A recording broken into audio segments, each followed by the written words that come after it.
अवांजी समातुन ताईं radio voice of Sindh London. लखण कीम लिखेज जीअं मुराही नाह मूंखे मल्हाइज वारो ॾेई वल्हा। भलारे भिट धणी जे भलारे बैत सां मुंहिंजी आवाज़ मुसाफ़िर radio voice of Sindh London तां थिए दुनिया जे कुंड कुड़च ताईं जंहिंजा माॻ ॿुधिजे पियो उन्हनि मिड़नी महिरबाननि खे सिक भरियो सलाम शाल क़बूल पवे। 1 डिसंबर अरबा जे ॾींहुं प्रोग्राम कुझु वर्क किताब मां साण करे आऊं अव्हां जी ख़िदमत में हाज़ुर अव्हां जो पंहिंजो मेज़बान हबीब लगारी। प्रोग्राम जी शुरूआत में दुनिया जहान जो वाह सवाब वठंदासूं ऐं शामिल कंदासूं कुझु ख़बरूं। सुप्रीम कोर्ट कंटोनमेंट एराज़ी ते कमर्शियल सरगर्मियुनि बाबति बचाव वारे सेक्रेटरी जी रिपोर्ट गैर तसली बख़्श करार ॾेई छॾी आहे।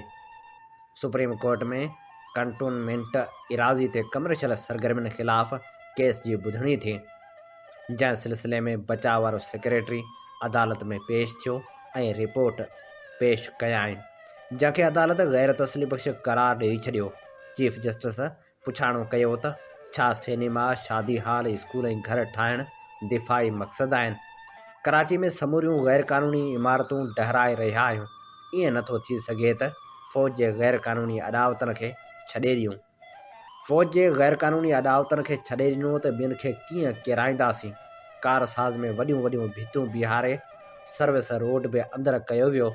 कंटोनमेंट एराज़ी खे मुख़्तलिफ़ कैटेगरियुनि में नथो विराए सघिजे।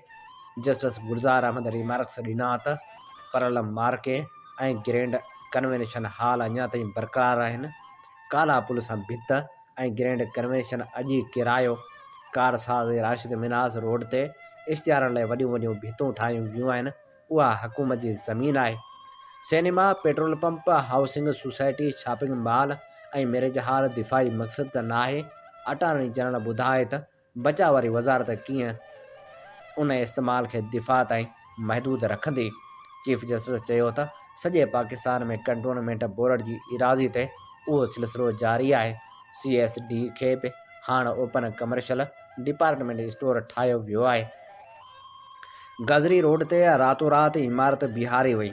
असां सुम्ही न उथियासीं त उन्हनि इमारत बीहारे छॾी। हिन बचाव वारे सेक्रेटरी खां पुछाणो कयो त असांखे ॿुधायो तव्हांजो अॻिते कहिड़ो प्लान आहे, जंहिं ते सेक्रेटरी चयो त टिनी सर्विसिस जी कमेटी ठाहे छॾी आहे, जेका गैर क़ानूनी इमारतनि जी निशानदेही कंदी। चीफ जस्टिस चयो त जेकॾहिं उहे गैर क़ानूनी इमारतूं रहंदियूं त ॿियनि ख़िलाफ़ कहिड़ो एक्शन वठंदासीं। फ़ैसिलो हिकु रिवायत बणिजी वेंदो। कंटोनमेंट एराज़ी दिफ़ाई मक़सद पूरा थियण ते हुकूमत खे वापसि करणी हूंदी आहे। आला फ़ौजी ऑफिसरनि खे घर ॾियणु दिफ़ाई मक़सदनि में नथो अचे। फ़ौज रियासत जी ज़मीन ते कमर्शियल सरगर्मियूं कीअं थी करे सघे? रियासत जी ज़मीन जो इस्तेमालु नथो करे सघिजे। अदालत बचाव वारे सेक्रेटरी खे 4 हफ़्तनि में रिपोर्ट जमा कराइण जो हुकुम ॾेई छॾियो। चीफ जस्टिस चयो त अटार्नी जनरल साहिब, फ़ौज खे कानून केरु सम्झाईंदो? फ़ौज सां कानूनी मदद नाहे थींदी। उहे जेको चाहींदा आहिनि कंदा रहंदा आहिनि। फ़ौज जिन कानून जो सहारो वठी कमर्शियल सरगर्मियूं कंदी आहे, उहे गैर आइनी आहिनि। कराची में बेरोज़गारी खां तंग थी नौजवान शॉपिंग मॉल अंदरि 30 माड़ तां टिपो ॾेई ज़िंदगी जो अंत आणे छॾियो। 40 वरियनि जे ज़ोहिर नाले शहरीअ पंहिंजी ज़िंदगी जो अंत आंदो। फैसलाबाद ज़रई यूनिवर्सिटी में पढ़ंदड़ शागिर्दियाणी मुबियाना तौरु आपघात करे छॾियो। ज़रई यूनिवर्सिटी में पढ़ंदड़ शागिर्दियाणी जो हॉस्टल मां लाश हथ आयो। पुलिस लाश खे इस्पताल मुंतक़िल कयो, जेको ज़रूरी कार्रवाई खां पोइ वारसनि हवाले कयो वियो। सिंध जे वॾे वज़ीर मुराद अली शाह डॉक्टर नौशीन वाक़े जी अदालती जांच जी मंज़ूरी ॾेई छॾी आहे। वॾे वज़ीर चांडका कॉलेज जी शागिर्दियाणी जी ॻुझी मौत जे वाक़े जी अदालती जांच जी मंज़ूरी ॾिनी। दुम्बालो में औरत मुबियाना तौरु ख़ुदकुशी कई, जॾहिं त वारसनि साहुरनि मथां क़त्ल जो इल्ज़ाम हयो आहे। ग़रीबाबाद कॉलोनी में 24 वरियनि जी अनीता ज़ाल अशोक कोहली घर अंदरि फाहो खाई मुबियाना तौरु ज़िंदगी जो अंत आंदो, जॾहिं त वालदेन जो चवणु आहे त असांजी न्याणी खे साहुरनि क़त्ल कयो आहे, जॾहिं त औरत जे मुड़ुसु अशोक कोहली जो चवणु आहे त मुंहिंजी ज़ाल ख़ुदकशी कई आहे। क़ौमी अवामी तहरीक पारां सरदारी ऐं जागीरदारी निज़ाम ख़िलाफ़ एहतिजाजी मुज़ाहिरनि जो सिलसिलो हलंदड़ आहे। मरकज़ी सॾ ते ॿिए ॾींहं बि कारकुननि मुख़्तलिफ़ शहरनि में एहतिजाजी मुज़ाहिरा कया। कोट ग़ुलाम मोहम्मद में शौकत नूहाणी, बठोरो में अशरफ पलीजो, बीराणी में ख़ादम कटोहर जी अॻवाणी में एहतिजाजी मुज़ाहिरा कया विया। मोरो ऐं तलहार में पिणु कारकुननि एहतिजाज कयो। उन मौक़े ते अॻवाणनि जो चवणु हो त सिंध खे वॾेरनि सरदारनि ऐं जागीरदारनि हवाले कयो वियो आहे, जेके सिंध ऐं सिंधियुनि खे ग़ुलाम करे वेठा आहिनि। सिंध जी तालीम तबाह आहे, तरक़ियाती कम नथा थियनि, स्कूल ओताकूं बणियल आहिनि ऐं अस्पतालूं खंडर बणायूं वियूं आहिनि।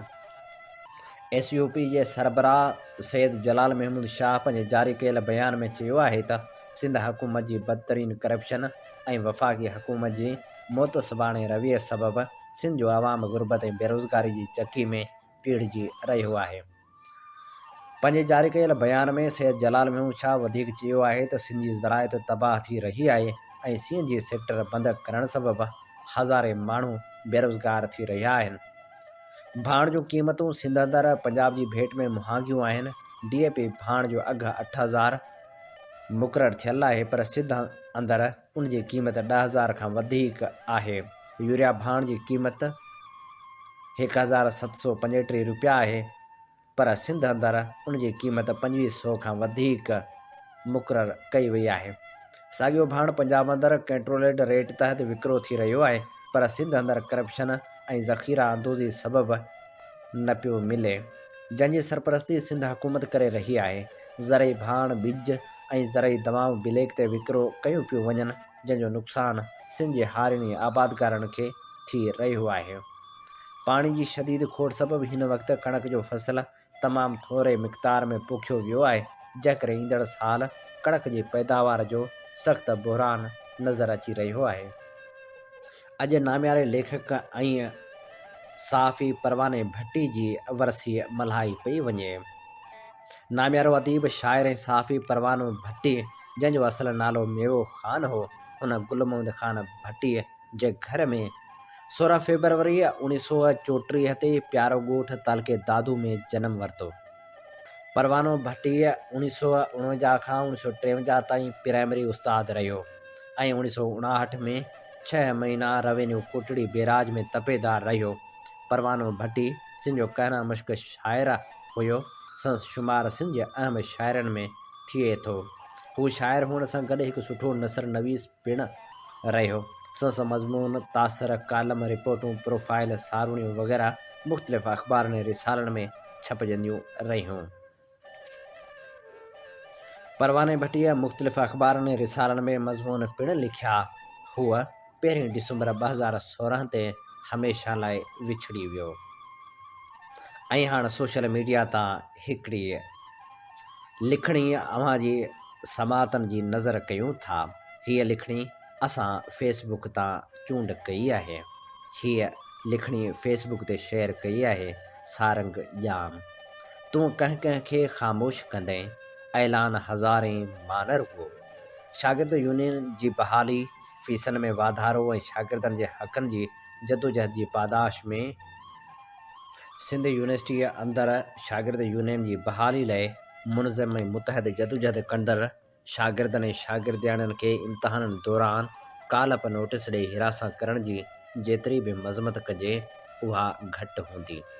शागिर्द यूनियन जी बहाली ऐं शागिर्दनि जे हक़नि जी जदोजहद करणु असांजो जमहूरी हक़ आहे, छो जो हिन मुल्क जो कानून ऐं आइन असांखे उन जदोजहद करण जो जमहूरी हक़ ॾिए थो। आइन जे आर्टिकल 17 में पाकिस्तान जे हर शहरी खे ऑर्गेनाइज़ एसोसिएशन ऐं यूनियन ठाहिण जे हक़नि जी मुकमिल इजाज़त ॾिनल आहे। गुज़िरियल 4 ॾहाकनि खां शागिर्दनि खे उन्हीअ पंहिंजे जमहूरी हक़ खां महरूम रखियो वियो आहे। अॼु जॾहिं उन शागिर्द यूनियन जी बहाली लाइ शागिर्द मुतहद थियण शुरू थिया आहिनि त सिंध यूनिवर्सिटी इंतिज़ामिया किरियल ऐं बदतरीन क़िस्म जा हरबा इस्तेमालु करणु शुरू करे छॾिया आहिनि। कालप नोटिस जहिड़ी बेहूदा तरीक़े खे इस्तेमालु कंदे शागिर्दनि खे पंहिंजे वालिदैन समेत घुराए बेइज़्ज़त करणु इंतिहाई शर्मनाक अमल आहे। सभ खां अहम ॻाल्हि इहा त हिकु पासे सिंध असेंबली में शागिर्द यूनियन जी बहाली जी करारदाद मंज़ूर थींदी हुजे, ॿिए पासे सिंध जी मुख्य तइलीमी इदारे सिंध यूनिवर्सिटी जी इंतिज़ामिया उन्हनि करारदादनि खे तस्लीम करण बदिरां उन जा बखिया उधेड़े छॾींदी हुजे। असीं उन इंतिज़ामिया खे ॿुधाइणु चाहियूं था त शागिर्द यूनियन जी बहाली ऐं शागिर्दनि जे हक़नि लाइ जदोजहद करणु असांजो जमहूरी हक़ आहे, बल्कि कंहिं बि मुल्क में ऐं जमहूरी हुकूमत अंदरि शागिर्दनि खे जदोजहद करण खां रोकणु हिकु बदतरीन ग़ैर जमहूरी अमल आहे। यूनिवर्सिटी इंतिज़ामिया पारां शागिर्दनि खे बेदख़ल करण जूं धमकियूं शागिर्दनि जे हौसलनि खे कॾहिं बि पस्त नथियूं करे सघनि। यूनिवर्सिटी इंतिज़ामिया जा उहे हरबा ऐं हथकंडा उन ॻाल्हि जी निशानदही कनि था त यूनिवर्सिटी इंतिज़ामिया कुझु वक़्त खां शागिर्दनि जी इल्मी ऐं सियासी शौर में बेपनाह इज़ाफ़े ऐं उन्हनि जे मुतहद थियण खां इंतिज़ामिया केतिरे क़दुरु ख़ौफ़ज़दा आहे। छो ईअं हो जो कुझु वक़्तु अॻु इंतिज़ामिया फ़ीसनि में इज़ाफ़ो करे ग़रीब शागिर्दनि लाइ यूनिवर्सिटी जा सभु दरवाज़ा बंदि करे छॾिया। ॿिए पासे शागिर्दनि खे हिरासत करणु मामूल बणियल आहे, जंहिंजो नतीजो ख़ुदकशियूं टंगियल लाश आहे। यूनिवर्सिटियुनि जे उस्तादनि खां वींदे समूरे पसे पर्दा गिरोहनि पारां शागिर्दनि खे हिरासत करण ते इंतिज़ामिया जी ख़ामोशी उहो वाज़े थी करे त उन बगड़नि खे इंतिज़ामिया जी मुकमिल सरपरस्ती हासिलु आहे। जिते पहिरीं नाइला रिंद निमरता ऐं अॼु नौशीन जी मुबियाना ख़ुदकशी छा थी ज़ाहिर करे, उहो ई त यूनिवर्सिटी इंतिज़ामिया पारां हिकिड़ो घुटियल माहौल पैदा करे शागिर्दनि खे मरी वञण ते मजबूर कजे। वॾी ॻाल्हि त अहिड़नि वाक़िअनि ते जांच करण लाइ जोड़ियल कमेटियूं अॼु ॾींहं ताईं कंहिं बि वाक़े जी का बि रिपोर्ट पधरी नाहिनि करे सघियूं। असां RSF जे पारां समूरनि शागिर्दनि ऐं शागिर्दियाणियुनि खे मिलियल सोकाल नोटिस जी मज़मत कयूं था ऐं मुतालबो कयूं था त उन कालप नोटिस खे वापसि वरितो वञे। RSF शागिर्दनि जे मसइलनि में हर मुहाज़ ते पेश रही आहे। असां सिर्फ़ु पुरअमन जदोजहद ते यकीन रखूं था, बल्कि तइलीमी इदारनि में शागिर्दनि लाइ पुरसकून माहौल जे जुस्तजू जी मुनज़म आवाज़ आहियूं। सिंध यूनिवर्सिटी जे शागिर्दनि सां न सिर्फ़ु हिन जदोजहद में गॾु बीहण जो ऐलान करियूं था ऐं हाणे प्रोग्राम में वर्क वरायूं था उन तारीख़ी किताब जा जंहिंजो नालो आहे तारीख़ी माण्हू तारीख़ी ॻाल्हियूं। हीअ किताब नामियारे लेखक दादा सिंधी जो लिखियलु आहे। असीं अॼु अव्हांजी ख़िदमत में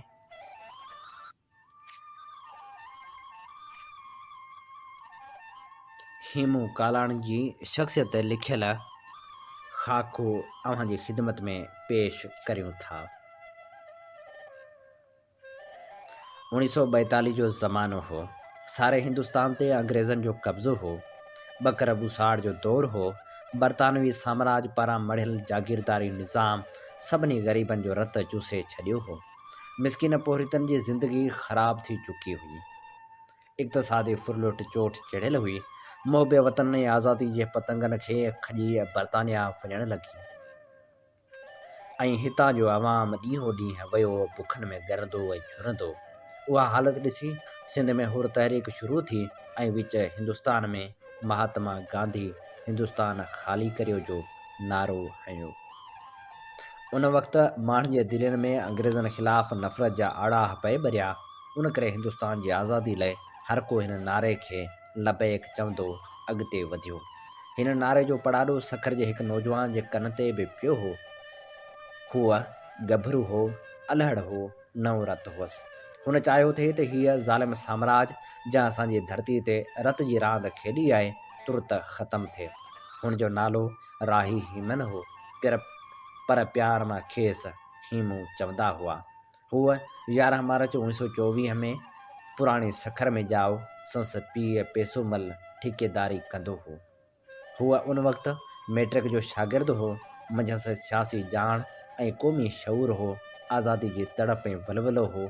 संस ॼाण सुञाण अहिड़नि माण्हुनि सां हुई जेके आज़ादी जी राह जा पांधीअड़ा हुआ। 23 अक्टूबर जी राति हुई जॾहिं हुननि खे ख़बर पई त फ़ौजनि सां भरियल हिकु स्पेशल ट्रेन अचे पई जेका सखर मां थींदी ऐं लाज़मन उहे फ़ौजी देश जी आज़ादी जी शमा तां पतंगनि वांगुरु सिर ॾींदड़ लाइ अजल जो सबबु बणिबा। हुननि गॾिजी फ़ौजी ट्रेन खे ख़तमु करणु, सिर तरी ते रखी रेल जी पटड़ी खे उखेड़ण जो कमु शुरू कयो ऐं इन वक़्त खेसि सिपाही फ़िरोज़ ख़ान पकिड़े वरितो ऐं संसि ॿिया साथी भॼी विया। हेमू खे जेल में विझी मथि छा न तशदुद कयो वियो। हुनखे सख़्तु सर्दी में बर्फ़ जे बिलाकनि ते 22 ॾींहं लाॻीतो सुम्हारियो वियो। फटका हया विया, लोह जे ततल सीखनि सां ॾंभ ॾिना विया, पर हुन कुझु न सलियो। आख़िर खेसि कोर्ट मार्शल कयो वियो, जिते हिकु दफ़े चयो हुआईं त मूं रेलवे लाइन उन लाइ उखेड़ी थिए त फ़र्ंगियुनि जी ट्रेन खे नास करियां, त बदकिस्मती जो उन में नाकामयाब थियसि। उहो इक़रारी बयान संदसि जुरत ऐं हिमत जी नुमाइंदगी करे थो। 3 साल सांदह केस हलियो ऐं आख़िर खेसि फाही जी सज़ा ॾिनी वई, जेका दुनिया जी तारीख़ में हिकु बालिग़ ॿार खे पहिरीं सज़ा हुई। मौत जी सज़ा मंज़ूर थियण खां पोइ हीमू जे वकील पीरज़ादे अब्दुल सत्तार संदसि मामे खे मोकिलियो त हू हीमू जे हथ अखरनि सां माफ़ी नामे ते सही वठी अचे त खेसि माफ़ी मिलंदी, पर हुन चयो त फाही जो डपु काइरनि खे थींदो आहे, जेके पंहिंजो ज़मीर चांदी जे चंद सिकनि ते विकिणी छॾींदा आहिनि। मौत जो नालो वठी मूंखे डिॼारण जी कोशिशि न करियो। माफ़ी उन लाइ वठां त मूं पंहिंजी कारकर्दगी ते पछतायो हुजे, पर ईअं न आहे। मूंखे पंहिंजे कए ते फ़ख़ुरु आहे, नाज़ आहे। जहिड़ो रहियुसि त अहिड़ा ॾोह वरी कंदुसि। फ़र्ंगियुनि खां माफ़ी घुरण ते धरती जी आज़ादी वारो मौत 1000 दर्जा बहितर आहे। मौत खां त गेदीअ डिॼंदा आहिनि, पर वतन जे सिपाही सूरी खे सिंगार सम्झंदा आहिनि ऐं रत खे सुहाग जी मेंदी जो रुतबो ॾेई सीने सां लाहींदा आहिनि। जॾहिं साणसि माउ मिलण आई ऐं हुन बि खेसि माफ़ी वठण लाइ चयो, उनखे जवाबु ॾिनाई त तूं मुंहिंजी माउ आहीं ऐं मूंखे सॼी दुनिया खां प्यारी आहीं, पर मुंहिंजी माउ हिकु ॿी बि आहे, जंहिंजो दर्जो ऐं मर्तबो तोखां बि उतां आहे। उहा आहे हिन निढे खंड जी धरती। मां उन सिंधियुनि जी धरतीअ माता तां सदिको थो थियां, दुआ कजांइ। हेमू जे उन जज़्बे हुबल वतनी जे लॻाव दुश्मननि खे बि ॾकाए छॾियो। चवनि था त हू जेल में निहायत ख़ुशि रहंदो हो ऐं पंहिंजनि ॾोरनि ते हथ हणी चवंदो हो त हिननि बाज़नि खां कमु वठिणो आहे ऐं अंग्रेज़नि खे मुल्क मां भॼाइणो आहे। हू चवंदो हो त जॾहिं मां आज़ादु थींदुसि त उन खां बि वधीक कमु कंदुसि ऐं एसि ताईं कंदो रहंदुसि जेसि ताईं अंग्रेज़ मुल्क नथो छॾे। हूअ दोस्तनि खे चवंदो हो त हूअ मौत जे करे लॼी न थींदो, पर हिकु बहादुर जी मौत मरंदो, ऐं थियो बि ईअं। हुन 21 जनवरी 1943 जी सुबुह जो सूरी खे चुमी ॾिनी। आज़ादी जी हूर मथां सिर क़ुर्बान कयाईं। हीमू तारीख़ जो अज़ीम किरदारु आहे। अहिड़ी सुरिहाई, साबित क़दमी ऐं सिर फ़रोशी जो मिसाल दुनिया जी तारीख़ में नथो मिले, जो हिकु मासूम ॿार दार खे चुमियो हुजे। अमीन खोसे सची चयो आहे त हीमू जो मौत हिकु बहादुर जो मौत आहे, जेको मिसारजण जो न आहे। हेमू कालाणी जे जीवन बाबति हे ख़ूबसूरत लिखणी असीं अवां जी ख़िदमत में पेश करे रहिया हुआसीं। दादा सिंधी जे किताब तारीख़ी माण्हू, तारीख़ी ॻाल्हियूं मंझां अवां जी ख़िदमत में प्रोग्राम पेश कयो पियो वञे कुझु वर्क किताब मां। हिन प्रोग्राम साण अवां जो मेज़बान आहियां हबीब लगारी। अवीं ॿुधी रहिया आहियो दुनिया जो पहिरियों Sindhi web radio voice of Sindh London. Radio voice of Sindh London ऐं voice of Sindh television Sindh जे तर्जुमान वारो किरदारु अदा करे रहिया आहिनि, जितां सिंध में थींदड़ हर बेवाजिबी ऐं क़ौमी मसइलनि ते आवाज़ु उथारियो वञे थो। इल्म, अदब, सियासी, समाजी ऐं सक़ाफ़ती सरगर्मियुनि खे असीं अवले जे बुनियाद ते नशर कंदा आहियूं। पंहिंजे क़ौमी आवाज़ खे घर घर पहुचाइण में पंहिंजो क़ौमी किरदारु अदा करियो। 24 कलाक नशर थींदड़ हिननि क़ौमी इदारनि खे अवां जे साथ सहकार ऐं माली सहायता जी ज़रूरत आहे। अवीं जेके सौनि में न पर हज़ारनि में आहियो, जेकॾहिं हिकु हिकु थिए असांजे रेडियो जा लिंक शेयर कंदो, यूट्यूब ते प्रोग्राम ॿुधंदो ऐं फेसबुक ते प्रोग्राम ॿुधी शेयर कंदो, त पोइ असांजी आमदनी जा ज़रिया बि खुली पवंदा ऐं हीउ इदारो जेको पंहिंजी मदद पाण तहत जाखोड़े रहियो आहे, जेको सचाई जा सॾ वरनाए रहियो आहे, उहो पाण भरो थी पेरनि ते बीहण जोॻो थिए पवंदो। प्रोग्राम कुझु वर्क किताब मां में हाण वर्क वरायूं था नामियारे पोहरे तागवान ॼाम साकी जे किताब खावड़ी खिजन जा। हिन किताब जी असीं अवां जी ख़िदमत में पेश करे रहिया आहियूं आख़िरी क़िस्त। आहिस्ते आहिस्ते जानबी हू महसूस करण लॻो त सफ़िया हाणे खेसि मुखातिब करण वक़्तु अदा न चवंदी हुई। हर वक़्तु ॾांहुं निहारींदी हुई ऐं कंहिं महिल का ॻाल्हि कंदे हू ॾांहुं निहारींदो हो त हूअ शर्माए जी कंध खणी हेठि कंदी हुई ऐं चपनी चपन में मुरकंदी रहंदी हुई। जानब महमूद जे घर वञणु घटि करे छॾियो, पर कॾहिं जो वञिणो पइजी वेंदो हो त सफ़िया ॾाढियूं मयारूं ॾींदी हुअसि ऐं हू ॻाल्हियुनि मां ॻाल्हि कढे खेसि ॿुधाईंदो हो त संदसि ज़िंदगी तमामु ॾुखी ऐं हर वक़्तु ख़तरे में थी गुज़रे।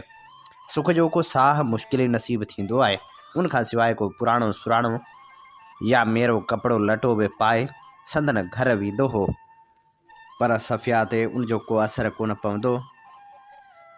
उटलंदो चरीअ कीअं चाक चे वीरां वेर वध।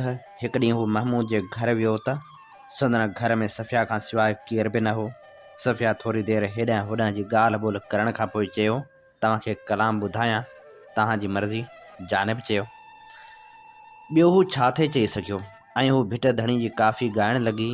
पहिरें पवंदी सां हुन ॻाए बसि कयो त जानब माठ रहियो। 2-टे मिंट ख़ामोश रहण खां पोइ जानब खे न ॻाल्हाईंदे ॾिसी सफ़िया पुछियसि, कीअं लॻो? ख़राबु थी ॻायां छा? चुप छो आहीं? जानब अञा ताईं हुनजी जुरत ते हैरान हो। हुन जवाबु ॾिनो, न को, केरु थो चवे त तव्हां ख़राबु था ॻायो? पोइ तव्हां चुप छो हुआ? कहिड़ी सोच में हुआ? आउं कहिड़ी सोच में हूंदुसि? बसि ईअं ई। हूअ वरी चुप थी वियो। हिकु ॻाल्हि चवां? सफ़िया कंध हेठि करे होरियां चयो, फरमायो। जानब इंतज़ार मां पुछियसि, संसि दिलि तेज़ी सां धड़की रही हुई। मूं तव्हांजे रवैये ऐं अखियुनि मां कुझु महसूसु कयो आहे। सफ़िया अञा बि ॻाल्हि मुंझियल रखी। जानब कुझु सम्झंदे कुझु न सम्झंदे पुछो, माफ़ु कजो, मूं न सम्झो, तव्हां छा महसूसु कयो आहे?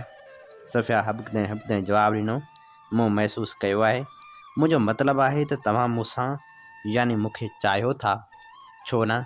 आख़िर तव्हीं मुंहिंजे दोस्त जी भेण आहियो। ऐं तव्हांखे पंहिंजी सॻी भेण खां वधीक थो चाहियां। न, मुंहिंजो मतिलबु हो उहा चाहत जेका हिकु मर्द खे औरत सां हूंदी आहे। सफ़िया जो कंध बदसूर हेठि हो ऐं हूअ अखर खे जिथे ॻाल्हाए रही हुई। कमाल था करियो तव्हीं, आउं भला ईअं सोचे सघां थो। जानब खे चिड़ सां गॾु गॾु ॾुख ऐं हैरत बि हुई।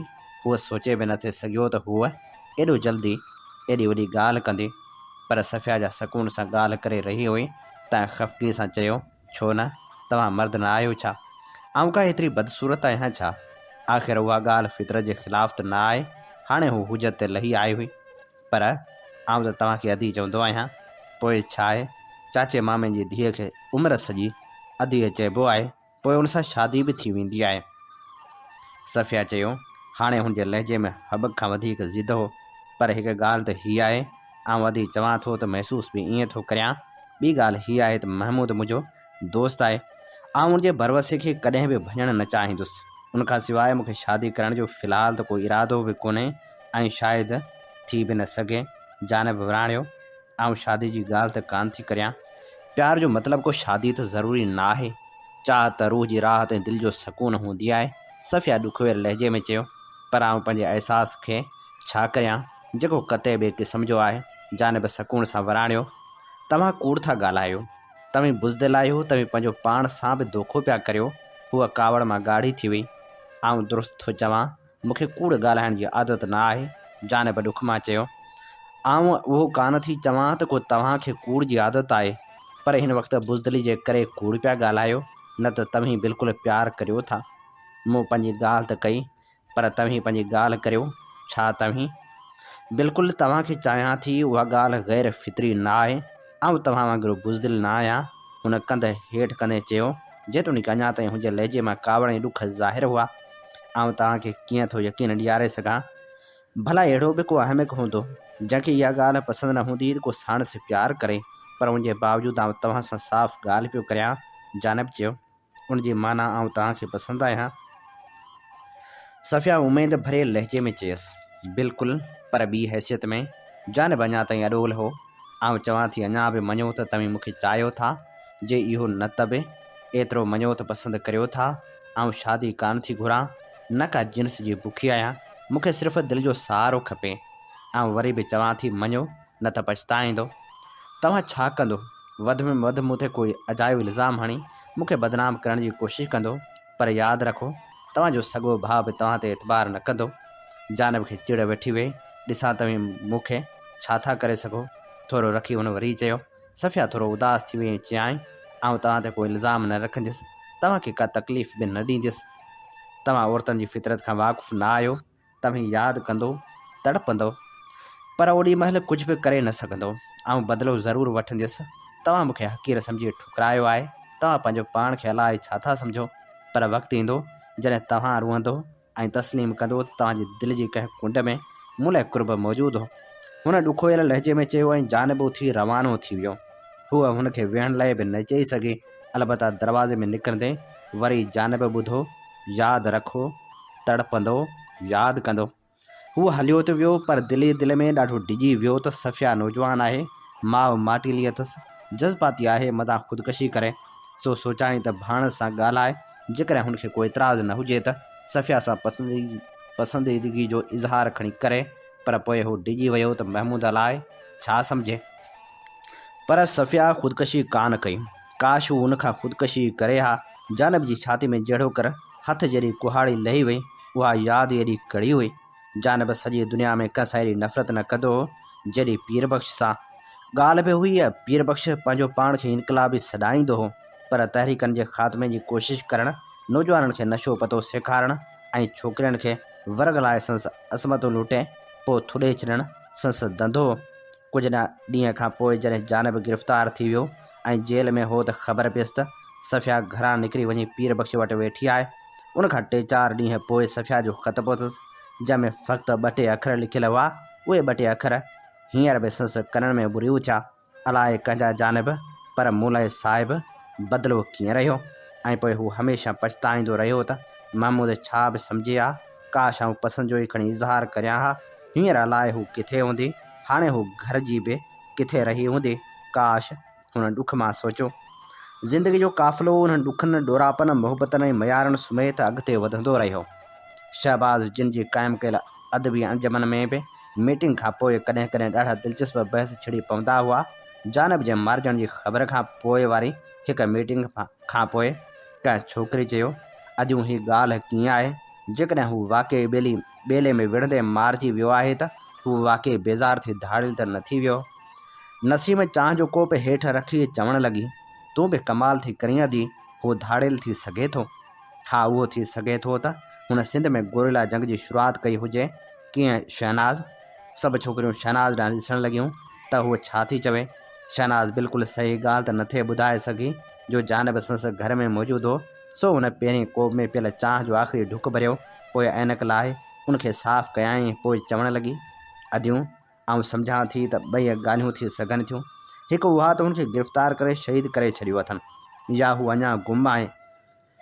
ही अरुगो अवाम जे हौसलनि खे हीणो करण जी कोशिशि करे रहिया आहिनि। बाक़ी रहियो गोरिला लड़ाई या छापा मार जंग, सो आउं त भायां थी त सिंध में अञा उनजो वक़्तु न आयो आहे।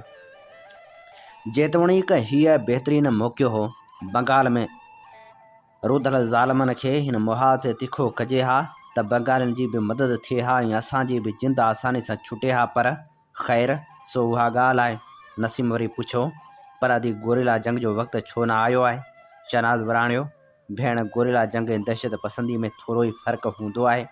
जेकॾहिं मुल्क या क़ौम जी आबादी जी अक्सरियत साण आहे, या हमदर्दियूं आहिनि, या उनखे सियासी क़दम सम्झी उभरण जी गुंजाइश मौजूदु आहे, त को बि अहिड़ो क़दम जहिड़ो का हमिलो, रेल जी पटड़ी उखेड़णु या को ॿियो क़दम गोरिला जंग आहे। पर आबादी जी अक्सरियत उन अमल खां अमली तोड़े सियासी तरह कटियल आहे त उहो साॻियो क़दम दहशत पसंदी आहे। उहो बि थी सघे थो त को क़दम 5 माण्हू खणनि ऐं उहो गोरिला जंग जो क़दम हुजे, ऐं उहो बि थी सघे थो त उहो साॻियो क़दम 50 माण्हू खणनि, पर उहा दहशत पसंदी हुजे। बुनियादु रुॻो उहो आहे त आबादी जी अक्सरियत कीअं थी सोचे। उहो ई सबबु आहे जो दहशत पसंदी शुरू कंदड़ आर्ज़ी जोश पैदा करण जे बावजूदु ख़तमु थी वेंदी आहे। पर गोरिला जंग सिर्फ़ु फ़तह थियण ते ई ख़तमु थींदी आहे, छाकाणि त दहशत पसंद 50 मां 5 मारिया त उहे घटिया ऐं 5 गोरिलनि मां 4 मारिया त अवाम 400 ॿिया गोरिला पैदा कंदो। एतिरे में सभिनी चांहि पी ख़तमु कई हुई, सो ही सभु उथी पंहिंजनि घरनि ॾांहुं रवानियूं थी वियूं।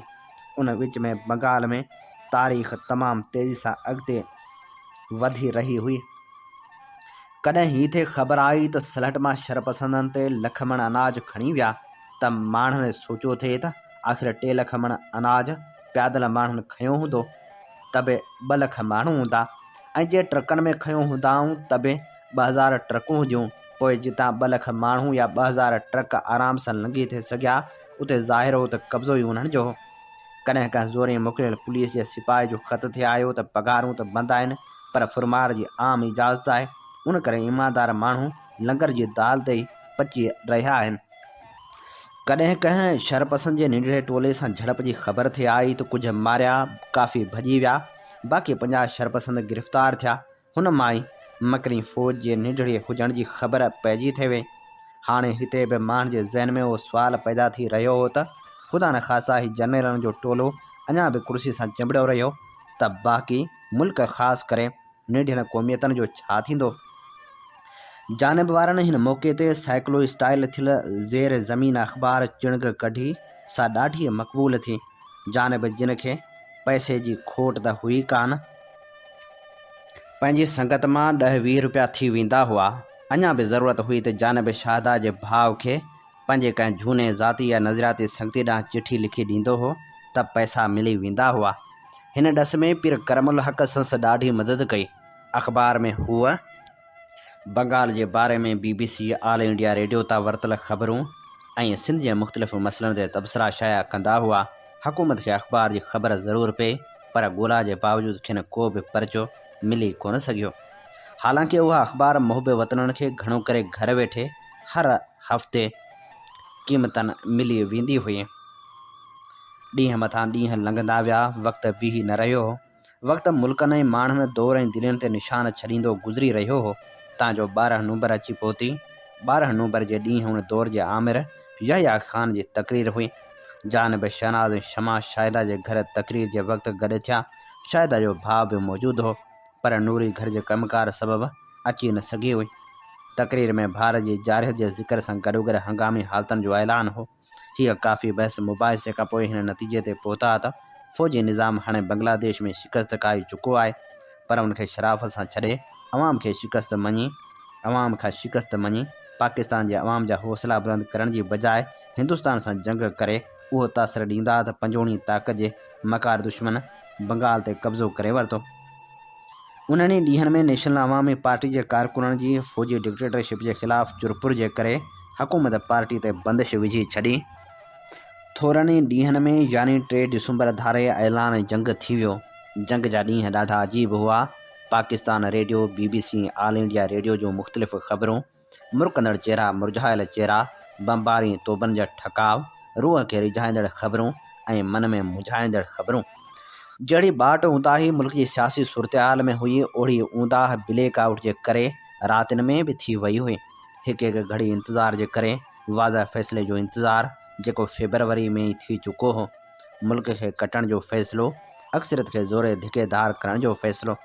16 दिसंबर शाम फ़ैसिलो बि थी वियो, पर उहो त सिर्फ़ु बंगाल जी क़िस्मत जो फ़ैसिलो हो, जेको हाणे बांग्लादेश बणिजी चुको हो। बाक़ी मुल्क अञा ताईं मायूसियुनि ऐं महरूमियुनि जो शिकार हो। पर हिकु ॻाल्हि ज़रूरु साफ़ हुई त हेॾी वॾी शिकस्त खां पोइ जनरलनि जो टोलो इक़्तिदार ते सफ़ा सौं सिधो क़ाबिज़ रही न थे सघियो।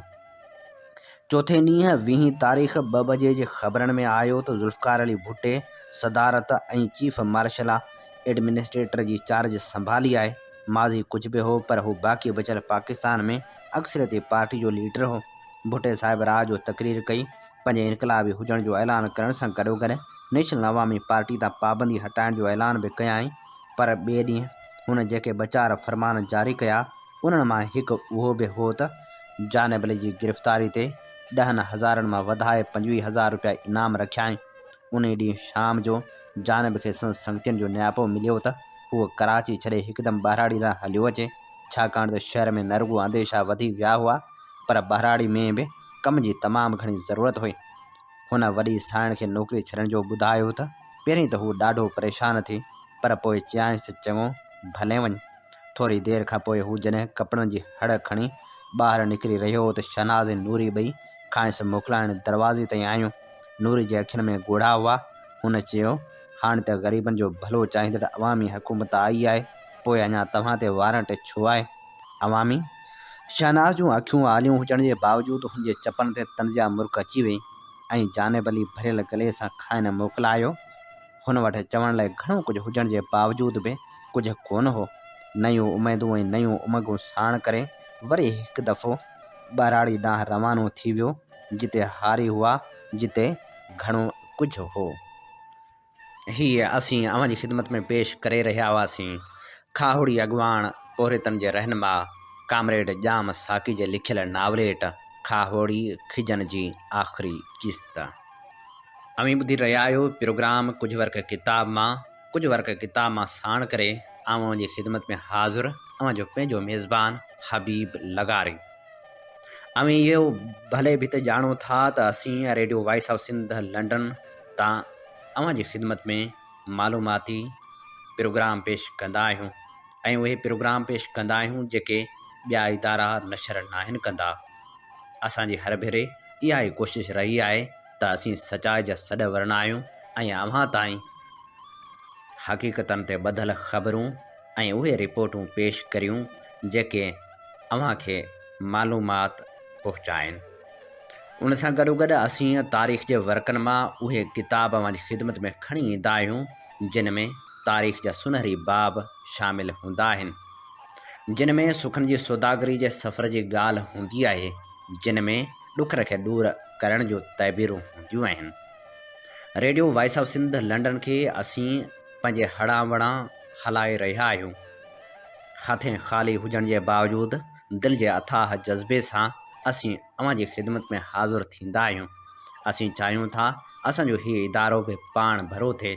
उन लाइ असांखे अव्हां जे सहकार, साथ ऐं सहायता जी ज़रूरत आहे। अव्हीं जेके असांजा ॿुधंदड़ हज़ारनि में आहियो, दुनिया जी कुंड कुड़िछ में वसो था, हींअर ई असांजो यूट्यूब चैनल सर्च करियो radio voice of Sindh London. उन सां गॾोगॾु असांजो फेसबुक पेज आहे radio voice of Sindh London जे नाले सां, उनखे सर्च करियो। असांजे प्रोग्रामनि जा जेके लिंक अव्हां वटि पहुचनि था उन्हनि खे ॿियनि ताईं पहुचायो, वंड करियो त जीअं हीउ इदारो अञा बि अॻभरो थी सघे। ऐं हाणे प्रोग्राम में वर्क वरायूं था जग मशहूरु किताब सिंधू जूं सल्तनतूं जा। हीअ किताब नामियारी लेखका इलाइस अल्बेनिया जो लिखियलु आहे, जंहिंजो सिंधी तर्जुमो कयो आहे मुज़फ़र बुख़ारी। अॼु असीं हिन किताब जी अव्हां जी ख़िदमत में पेश करे रहिया आहियूं 28वीं किस्त। सॼे हिंदुस्तान में मंदर ऐं गिरजा घर ऊची ज़ात वारनि लाइ धार ऐं घटि ज़ात वारनि लाइ अलॻि आहिनि, पर गिरद्वारा ऐं मस्जिदूं सभिनी जूं गॾियल हूंदियूं आहिनि। उन्हनि में वञण लाइ ज़ात पात जो को बि क़ैद न रखियो वेंदो आहे। गोल्डन टेम्पल जी सफ़ाई ऐं बुहारी लाइ बि सिख अमलो मुक़ररु आहे, जॾहिं त बाक़ी हिंदुस्तान में उहो घटि ज़ात वारा हिंदू माण्हू कंदा आहिनि। नानक ख़ासि तौरु लंगर ते ज़ोर भरियो हो। गिरद्वारनि में उनजो ख़ासि इंतज़ाम हूंदो आहे। ग्रंथ पाठ दौरान वाहिद आवाज़ जेको ॿुधण में ईंदो आहे सो रंधिणी में स्टील जे प्लेटनि जे खड़कण जो आहे। ॾींहं ई राति सिख ख़िदमतगार रिधींदा, पचाईंदा, आयलनि खे खाराईंदा ऐं प्लेटूं धोईंदा नज़र ईंदा आहिनि। हज़ारे माण्हू लंगर खाइण लाइ ईंदा ऐं वेंदा रहनि था। तोड़ जो सिखनि मां ज़ात वारो फ़र्क़ु ख़तमु थी न सघियो आहे। सिख गुरुअनि लाइ लाज़िम आहे त हू रुॻो पंहिंजी ज़ात वारनि में शादियूं कनि। अॻु बि जट सिखनि, ऊची ज़ात जे ज़िमेदारनि ऐं वापारियुनि ऐं मज़हब मटाईंदड़ नवनि सिखनि जिन खे मज़हबी सॾियो वेंदो आहे जे विच में फ़र्क़ु नज़र अचे थो। नानकाना साहिब में भारतीय सिखनि मूंखे वॾे फ़ख़ुर सां गोल्डन टेम्पल में जारी रहंदड़ मौसीक़ी बाबति ॿुधायो हो। राग रंग ॾींहं जा 24 कलाक, महीने जा 30 ॾींहं ऐं साल जा 12 महीना जारी रहे। मुंहिंजे ज़हन में पाकिस्तान जी दरगाहनि ते महफ़िल समा ऐं कवाली जो मंज़र हो, पर हिते न त का धमाल नज़र आई ऐं न ई को बि हिकिड़ो माण्हू कंध हणंदो नज़र आयो। भारतीय पंजाब जे माण्हुनि दुनिया खे छातियूं लोॾींदड़ भंगड़े, लूडे ऐं अहिड़नि ॿियनि नाचनि खां रोशनास करायो आहे। औरतूं बि छातियूं लोॾींदड़ भंगड़े मर्दनि खे पियूं लुभाईंदियूं आहिनि, पर गोल्डन टेम्पल जे अंदरि मूंखे हिकु बि अहिड़ो सिख नज़र न आयो जेको मौसीक़ी जी धुन ते नचण जी कोशिशि कंदो हुजे। सभु ख़ामोशी सां ॿुधण में मसरूफ़ हुआ। रूहानी सां गॾु हिते मौसीक़ी, खाधो, सोन ऐं पाणी असल में कननि, मैदे, अखियुनि ऐं रूह खे उजाड़ण जो कमु कनि था। अमृतसर अचण जो हिकु अहम मक़सदु अशनान हूंदो आहे।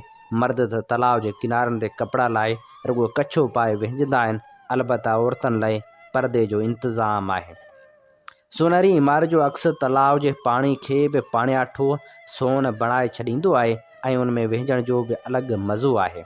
हिते हर मज़हब जे माण्हू खे अचण जी इजाज़त आहे। आउं बि हिकु सिख औरत जे पुठियां पुठियां हलंदी तलाउ ते पहुची वियुसि। मुंहिंजे लाइ बि इहो अजीब तजुर्बो हो। बिल्कुलु अल्फगाड़ी ॿिनि औरतुनि सां गॾु तलाउ में विहिंजी रही हुयसि, जिते सभु औरतूं हिक ॿिए जे जिस्म जो हर हिसो ॾिसी थिए सघियूं। उहा त मूंखे ख़बर हुई त हिंदुस्तान जे दरियाउनि में तमामु घणी गंदगी आहे ऐं उन गदिलाइण जे करे आउं कॾहिं बि उन पाणी में विहिंजण लाइ तयारु न थियां हा। पर मूंखे उहो ॿुधायो वियो हो त पाणी साफ़ु करण जो पूरो इंतज़ाम आहे ऐं उन करे उन पाक पाणी में अशनान करण ते आउं बि राज़ी थी वियुसि। अमृतसर जो मतिलबु आहे आब हयात। गुरुद्वारे जे इंतिज़ामी कमेटी जे हिकु मेंबर मूंखे हिकु ॾींहुं सॼे गोल्डन टेम्पल जो दौरो करायो ऐं उन में पूरो हिकु ॾींहुं लॻो। उन मूंखे ॾेखारियो त मंदर जे पोयां हिकु फिल्टर प्लांट लॻल हो जेको आलमी मयार जो हो। हुन मूंखे ॿुधायो त उहो अमेरिका खां घुरायो वियो आहे ऐं उन ते लॻल मेड इन USA वारी पटी ॾेखारे हुन ॿुधायो त तलाउ जो पाणी मुसलसल वहंदो रहे थो ऐं हर चकर खां पोइ साफ़ु कयो वञे थो। 3 चकरनि खां पोइ उहो पाणी शर्ज फिल्टर प्लांट ॾांहुं मोकिलियो वञे थो, जिते वारी खे पाणी साफ़ु करण लाइ इस्तेमालु कयो वञे थो ऐं उन खां पोइ आम इस्तेमाल लाइ वाटर सप्लाई लाइननि ज़रिए शहरनि खे ॾिनो वञे थो। हिन तलाउ मां 5 ॿियनि गुरुद्वारनि खे बि पाणी ॾिनो वञे थो। पाणी जी अहमियत रुॻो अलामती कान्हे, पर सिंधु नदी ऐं उन खे भरींदड़ दरियाउनि जो पाणी वाहन ज़रिए खणी आबपाशी ऐं ज़रायत लाइ इस्तेमालु कयो वञे थो। उन वाहन बेराजनि ऐं आबपाशी निज़ाम जे इंतिज़ाम हलाइण लाइ आबादगारनि खां आबियानो वरितो वञे थो। आबपाशी जो असराइतो निज़ाम अंग्रेज़नि जे दौर में आयो ऐं पाकिस्तान ऐं भारत विच में पाणी ते तकरार बि शुरू थिया। उहे तकरार के नवां न आहिनि। औरंगज़ेब जे वक़्त में बि हुआ। औरंगज़ेब चयो, आउं तव्हांजे घोड़नि जा सुंभ वढे छॾींदुसि ऐं मुंहिंजे पंजाब जो पाणी तव्हांखे पीअण न ॾींदुसि। हीअ ॾाढी ज़रख़ेज़ ज़मीन आहे, उन करे उनजे तहफ़ुज़ लाइ सिपाहियुनि जी ज़रूरत पवंदी हुई। गुरुबंद ख़ालसा नाले जथो तयारु कयो ऐं मुग़लनि सां जंग बि विढ़ी। 1827 में महाराजा रंजीत सिंह पंहिंजे लश्कर जी तरबियत लाइ हिकु फ़्रेंच खे मुक़ररु कयो हो। उहा अहिड़ी तरबियत हुई जेका उन खां अॻु में पंजाब जे कंहिं बि सिपाही खे न मिली हुई। उन तरबियत जो ई नतीजो हो जो सिखनि जे लश्कर अफ़गानियुनि खे दरिया टिपण न ॾिनो हो। अंग्रेज़नि खे बि पंजाब जी फतह लाइ महाराजा रंजीत सिंह जे ज़वाल जो इंतज़ारु करिणो पियो हो। जॾहिं हुननि पंजाब फतह कयो त रंजीत सिंह जी फ़ौज अंग्रेज़ आर्मी जो अहम हिसो बणिजी वई। जॾहिं अंग्रेज़ हितां विया उन वक़्त बि पंजाबी फ़ौज नाक़ाबिल शिकस्त हुई। पाकिस्तान में बि पाणी, दौलत ऐं फ़ौजी कुअ जे करे पंजाबियुनि जो सॼे मुल्क ते कब्ज़ो आहे। अंग्रेज़नि जे दौर में सिखनि ऐं पंजाबियुनि जी फ़ौजी साख में का बि घटिताई न आई ऐं उहा मुसलसल बहितर थींदी रही। पंजाब जे लॻभॻि 10 सालनि खां पोइ उत्तर इंडिया जे हिंदू फ़ौज में बग़ावत थी हुई। 1857 ईस्वी वारी उहा बग़ावत सिखनि जे इलाइक़े में न रुॻो ॾिसण में कान आई, पर सिख सिपाहियुनि अंग्रेज़नि सां वफ़ादारी ॾेखारींदे पंहिंजे हिंदुस्तानी भाइरनि सां जंग बि कई। उन जे करे अंग्रेज़नि पंजाब मां वधीक फ़ौजी भर्ती करणु शुरू कया ऐं पंजाबियुनि खे बहितरीन वफ़ादार नस्ल क़रार ॾिनो वियो हो। सिखनि जूं सभु रिवायतूं क़ौमी तौरु मज़हबी वेढ़ाकनि वारियूं रहियूं आहिनि। उहा वज़ाहत 1928 ईस्वी जी हिकु फ़ौजी भर्ती वारे म्यूल में कई वई हुई। ॿिन्ही महाभारी लड़ाइयुनि में अंग्रेज़नि जी कुल फ़ौज जो अधु हिसो पंजाबी सिखनि ऐं पंजाबी मुस्लमाननि ते ॿधलु हो। हिकु अॻूणे सिख सिपाही मूंखे ॿुधायो त अॼु बि सिख अंग्रेज़नि लाइ हर क़ुर्बानी ॾियण लाइ तयारु आहिनि। हर तरफ़ खां थियल ज़ुल्म ऐं ज़्यादतियुनि जे करे सिखनि जी उहा ई पॉलिसी रही त हू अंग्रेज़नि जा वफ़ादार थी रहनि। ताज़ो हिकु किताबड़ो गुरुद्वारा प्रबंधक कमेटी पारां मुफ़्त में विरहायो वियो, जंहिंमें ॼाणायो वियो आहे त ख़ालसा इतिहाद जे क़याम बाबति फ़ैसिलो गुरु जे अज़ीम पेश बीनी हुई ऐं उन जा एशिया ते उहे असर पिया। 19वीं सदी में फ़ौज ऐं पंजाब जे तालुक मज़बूत करण लाइ बरतानिया हिकु पॉलिसी जोड़ी, जंहिं तहत रिटायर थींदड़ सिख सिपाहियुनि खे ज़रख़ेज़ ज़मीन ॾियण जो सिलसिलो शुरू थियो। जल्दी उन जा सुठा नतीजा निकिरणु शुरू थिया ऐं वधीक सिपाही भर्ती थियणु शुरू थी विया। ओलह पंजाब में वधि खां वधि गैराबाद ज़मीन आबाद करण लाइ अंग्रेज़नि आपाशी निज़ाम जोड़णु शुरू कयो। चरागाहूं लाॾाऊ कबीलनि खां ख़ाली करायूं वियूं ऐं हासिल थियल ज़मीन ज़राइत लाइ इस्तेमालु थियणु शुरू थी। विरहाङे वक़्तु सभ खां घणा वॻोड़ बहितर ज़मीन हासिल करण लाइ बि थिया। अंग्रेज़ दौर खां वठी आज़ादी ताईं ऐं उन खां पोइ पंजाबी फ़ौजनि सरहदनि जे दिफ़ा में अहम किरदारु अदा कयो। पाकिस्तानी फ़ौज में अॼु बि 75% पंजाबी आहिनि। पंजाबी रिटायर फ़ौजनि खे अहम खातनि में मुक़ररु कयो वञे थो। कारोबार ऐं ज़मीन जी ख़रीद ऐं विकिरे में बि पंजाबी शामिल आहिनि। हर उहो पाकिस्तानी जेको पंजाबी न आहे सो पंजाबी फुरलुड़ जी शिकायत करे थो। 1953 ईस्वी खां भारतीय रियासत फ़ैसिलो कयो त फ़ौज में सभिनी जी हिकु जेतिरी शमूलियत हुजे। उन करे तमिलनाडु ऐं गुजरात जहिड़ा इलाइक़ा जिन खे अंग्रेज़नि फ़ौजी भर्ती लाइ घणी अहमियत न ॾिनी, उतां बि फ़ौजी हिंदुस्तानी फ़ौज में भर्ती कया विया। पर पाकिस्तान में साॻियो ई बेठकियत वारो निज़ाम राज रहियो। उहो ई सबबु आहे जो ॿियूं क़ौमूं पाकिस्तानी फ़ौज में शामिल न हुजण करे शदीद अदम तवाज़न पैदा थी वियो आहे। उन पॉलिसी जा तारीख़ ते ख़तरनाक असर बि पिया आहिनि। 1971 में नज़रअंदाज़ करण वारी पॉलिसी जे करे बंगाली फ़ौजनि ओभर पाकिस्तान जो तहफ़ुज़ करण बदिरां बांग्लादेश जे क़याम वारी जदोजहद जी हिमायत कई। उनजो ॿियो वॾो कारण उहो बि हो त ओलह पाकिस्तान जे नस्ल परस्त इस्टेब्लिशमेंट बंगालियुनि खे इलेक्शन में हासिल थियल मैंडेट खे मञण खां इनकार करे छॾियो हो। अध मुल्क वञाइण ऐं भारत हथां ज़िलत आमेज़ शिकस्त बावजूदि पाकिस्तानी फ़ौज जी पॉलिसी में को बि बदिलाव न आयो आहे ऐं अॼु बि पंजाबी मुफ़ादनि जे तहफ़ुज़ जी कोशिश कई वञे थी। सिंधियुनि ऐं बलोचनि जो इल्ज़ाम आहे त पाकिस्तान ते पंजाबी फ़ौज जी हुकूमत आहे। सिंध खां पंजाब लाहौर जे सफ़र दौरान मूंखे केतिरा ई पंजाबी फ़ौजी ऐं जर्नैल मिलिया जेके ॿिन फ़ौजी आमरनि सां गॾु रहिया हुआ। टैक्सी में लाहौर खां ननकाणा साहिब वञण दौरान मूंखे ख़बर पई त आम पंजाबी फ़ौज में वञणु छो था चाहिनि। टैक्सी ड्राइवर मूंखे ॿुधायो त संसि पीउ ऐं ॾाॾो ॿिनि ज़मींदारनि वटि हारी हुआ। वठण का बि ज़मीन न हुई। हुन जॾहिं फ़ौज में 5 साल नौकरी कई त उन दौरान खेसि ड्राइवरी जी सिख्या ॾिनी वई ऐं क्लार्क जे कम जी तरबियत में मिली। 5 सालनि खां पोइ हुन फ़ौजी नौकरी छॾे ॾिनी ऐं मुख़्तलिफ़ हंधनि ते सिक्योरिटी गार्ड ऐं सेक्रेटरी तौरु कमु कंदो रहियो। खेसि हथियारनि लाइ लाइसेंस ॾिनो वियो आहे। अॼु बि खेसि ऐं संसि कुटुंब खे मुफ़्त इलाज जी सहूलियत मिलियल आहे। इलाज पाकिस्तान में आम शहरियुनि लाइ सभ खां वॾो मसइलो आहे। हुन चयो त जेकॾहिं हूअ ॿियनि पंजाबी भाइरनि वांगुरु पूरी नौकरी करण खां पोइ रिटायर थिया त खेसि ज़मीन बि मिले हा। उन नौकरी जा तमामु घणा फ़ाइदा आहिनि। हुन मूंखे हिकु कागज़ जो टुकड़ो ॾेखारियो जेको मोकल जो फारम हो। हुन ॿुधायो त रिटायरमेंट वक़्तु हुन अहिड़ा तमामु घणा फारम चुराए वरिता हुआ ऐं अॼु बि लाहौर में खेसि आम फ़ौजी सम्झी रोकियो नथो वञे ऐं जॾहिं बि हू लाहौर खां ॿाहिरि वञे थो त उहो फारम खेसि पुलिस खां बचाए थो। हिकु त हूअ खेसि फ़ौज मां भॼंदड़ नथा सम्झनि ऐं ॿियो त पुलिस खे रिश्वत ॾियण खां बि बची वञे थो। उते मूंखे ख़बर पई त पाकिस्तानी फ़ौज में आम सिपाहियुनि लाइ त वॾियूं मुसीबतूं आहिनि पर आफ़ीसरनि जो ठठ ठांगुर रहे थो ऐं रिटायरमेंट खां पोइ बि फ़ौजी आफ़ीसरनि खे वॾियूं सहूलियतूं हासिल रहनि थियूं। उन ते का बि हैरत न हुजणु घुरिजे त पाकिस्तानी फ़ौज जमहूरी इदारनि खां साड़ खाए थी ऐं चूंडियल जमहूरी हुकूमतूं ख़तमु करण बि मामूल जी ॻाल्हि आहे। फ़ौज में पंजाबियुनि जी हिकहाठी क़ाइमु आहे ऐं मुल्क जे समूरनि कुदरती वसीलनि ते फ़ौज जो कब्ज़ो आहे।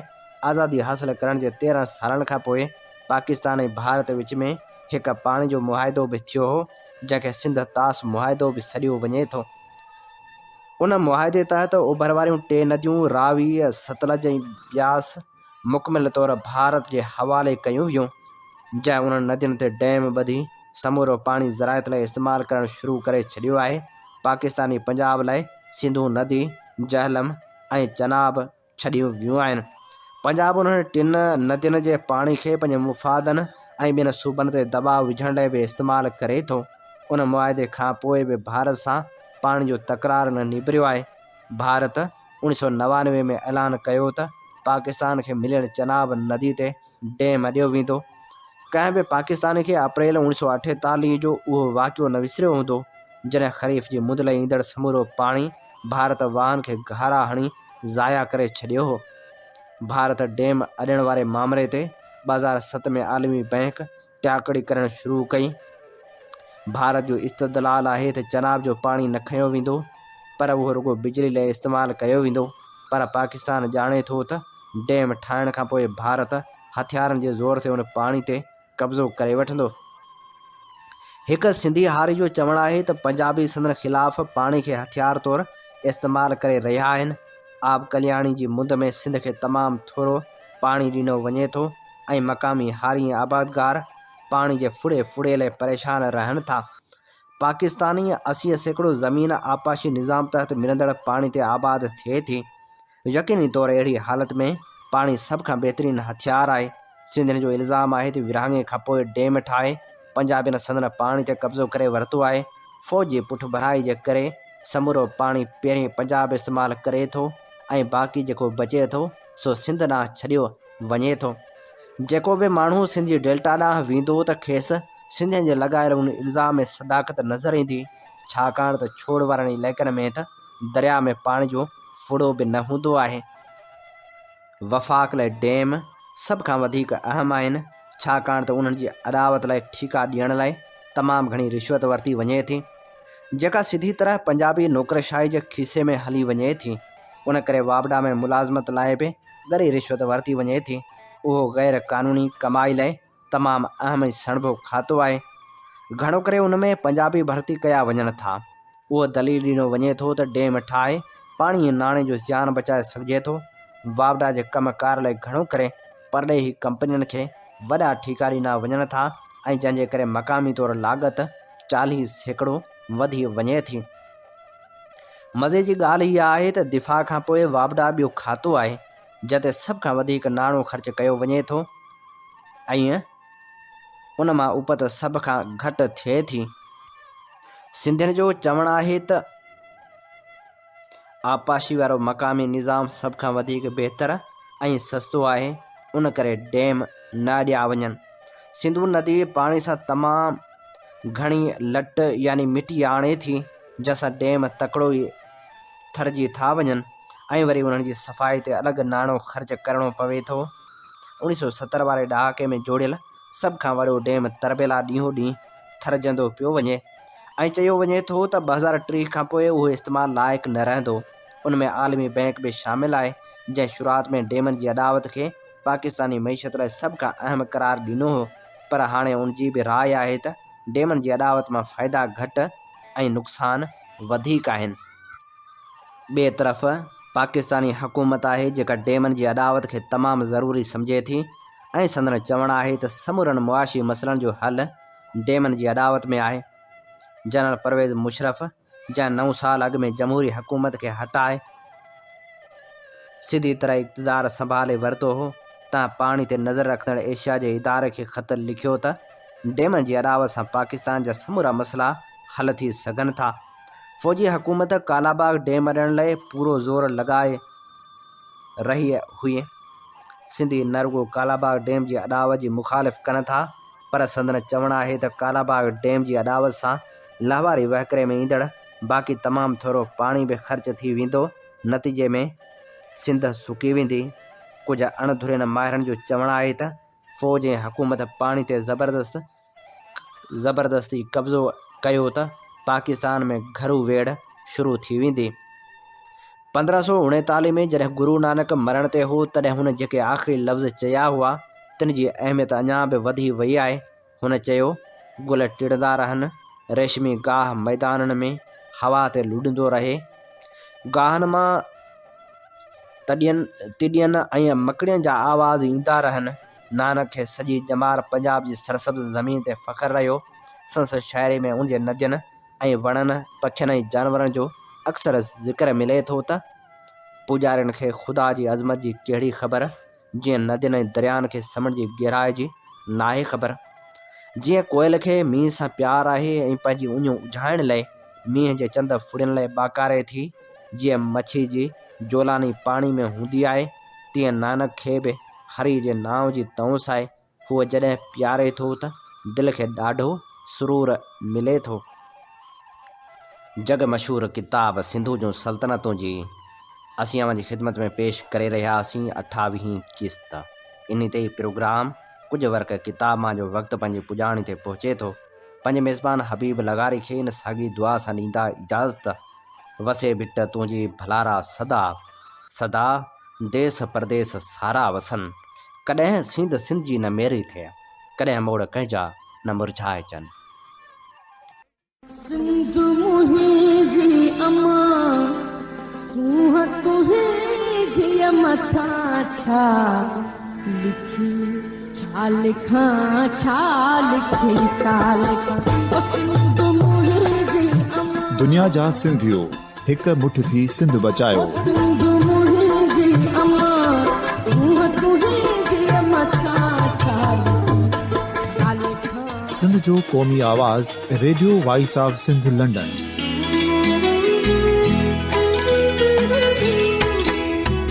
Radio voice of Sindh London पंहिंजी नशरियात में सिंध जी सियासत, समाज, इक़्तिसादियात, तारीख़, क़ौमी उमंगुनि ऐं इख़्लाक़ियात मुतलिक़ सिंध जी हक़ीक़ी तर्जुमानी कंदे प्रोग्रामनि खे असराइतो बणाइण लाइ सिंध जे घण घुरनि ऐं धरतीअ सां प्यार कंदड़ अदीबनि, दानिश्वरनि, सहाफ़ियुनि, उस्तादनि, वकीलनि ऐं हर तबिके जे मान वारनि सजणनि खे सिंध में शऊरी इनकलाब लाइ सहकार जो सॾु ॾियूं था। अचो त गॾिजी सूफ़ियुनि ऐं संतनि वारी सिंध जो ओज हिकु मुठ थी वरी वापसि आणण वारे सफ़र जा साथारी बणिजऊं।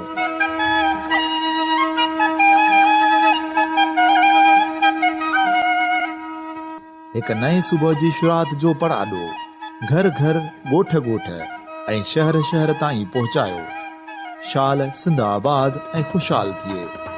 सिंधी माण्हू सुखियो ऐं सताबो थिए।